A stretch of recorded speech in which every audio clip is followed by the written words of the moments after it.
My DBT activity book is out in the world. I wanted to show it to you guys. So I'm going to do a quick little flip through so you can check out some of the pages. As you can see, it's top bound, it lays flat. So we made this for the lefties and the righties.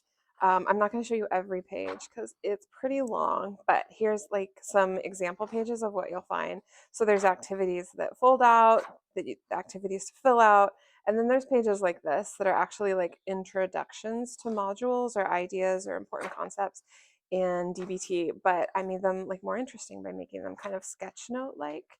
But it's inspired by a 1990s activity book. So you'll find like all kinds of different activities, whether it's coloring book pages like this one. They're all from houses that are kind of like dopamine decor inspired. Some flow charts and just like making DBT information more visual so it's accessible to those of us who think in visual terms.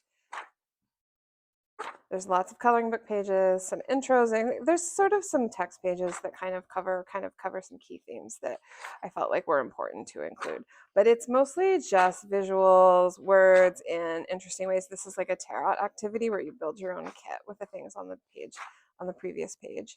Lots of coloring book pages, lots of little doodles that I made. I had so much fun making this page. That is inspired by my childhood bunny that I grew up with and still have on a shelf in my bedroom.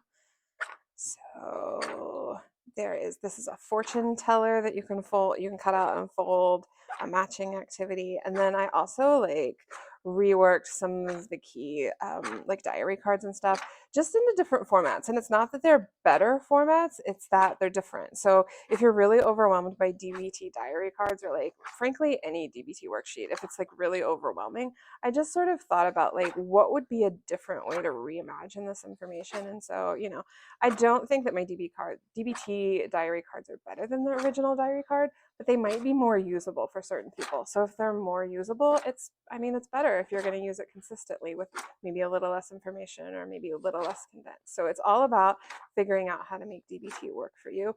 And in particular with this resource, how to make it work for people who think with like visual minds, who visualize information, who learn best when they're engaging with, playing with, getting curious, and spending time with information in a non-traditional format.